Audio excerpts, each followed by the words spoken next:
we found that schools are more likely to achieve or improve its effectiveness to address underachievement when there is a genuine learning relationships among school communities. That is one of the reasons why St. Pius School is here today. I started having conversation with Jane about what could she do to improve engagement with the communities in general, and that is how the conversation started about doing a phono, which they will talk about it a lot more.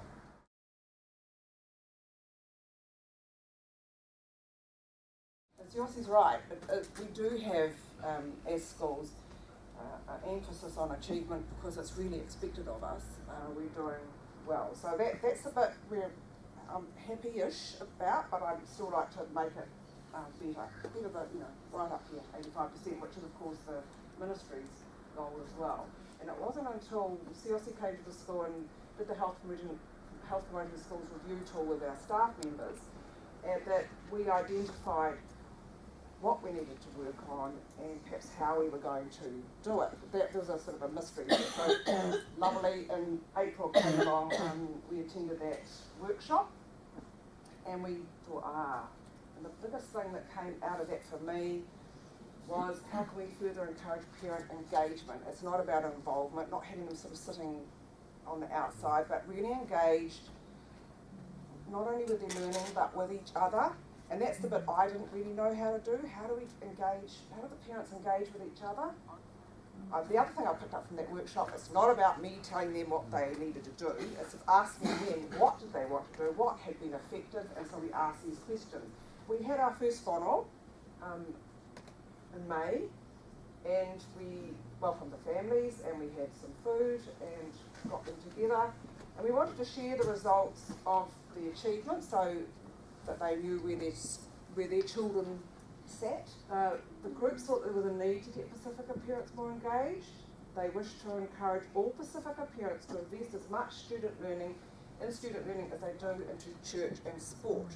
They knew that was clear-cut. Yossi supports us and is in communication with us as part of Health Promoting Schools, and I support them as a principal, but really the committee decide what they're going to do next and how they're going to do it, and that is actually, I have to tell you, a huge relief for me. I know it's not going to fall over and I was sick for 3 weeks, and they just carried on, and that's the way I think it should be, and it's very powerful. After the 2 whānau nights, we sat down as a group and discussed some of the ideas. Then we met with the teachers again, and we tried to link the ideas that the parents had given us to some of the goals that the teachers had, because I feel that you should never do work twice, you know what I mean? You should always look at what some person said and how does it tie into what other people have said. So not only the relationships with each other, but also the relationships with the teachers and the relationships with the other Pasifika families.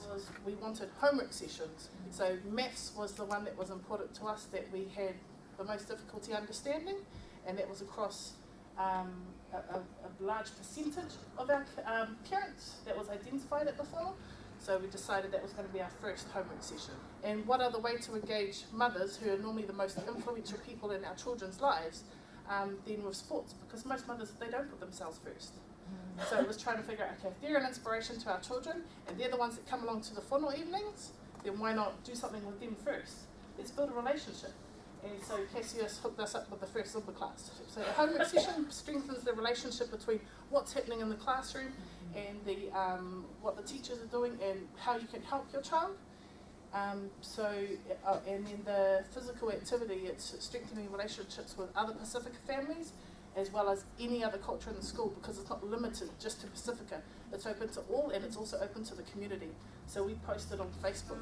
We made it happen. We did the little bullet points about what we changed, and then I did a little survey afterwards. So the survey we haven't released yet, so we have homework session once a month at the end of the month. It was about helping the parents do the homework with the children. Things that's really important is it shouldn't just be up to mum and dad. We've got aunties, uncles, grandparents, brothers, sisters.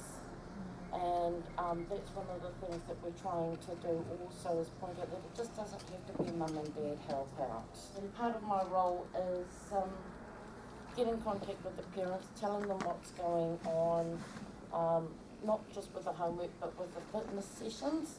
And it's been amazing, the response to the fitness sessions, and they're opening up the communication to have that talk about the homework nights. So we had a mum saying, I take my kids to every single sport, but my kids are failing at school. So, you know, the challenge for us, it's still a challenge. How do we say, well, if you apply that same energy that you do to your sports, to your education, you'll get the results. So we know from research that the mums are the most influential for our kids, especially our Pasifika kids, in regards to education. So our second exercise night was hula fit. So, you know, the ladies love to shake their hips. So boxing was really popular. So we've also got a nutritionist coming in next month to come and do a cooking demo. She's really good, Alison Pass, because she works in the community. You know, you have to get people who actually know the community to start, you know, to link with them, engage with them. Because if she was a dietitian from town and came out and said, oh, I'm going to teach you how to make all this flash stuff that they don't have ingredients at home to make with, then it's not relevant. So she knows what's in their cupboards, what's realistic, the prices, all that kind of stuff. It's not rocket science. You have to do what they want, what they're into. And then, you know, it's just the trick for us is to harness them coming here and using that same kind of enthusiasm into our homework sessions. And so we call it Malanga because we're always on that journey.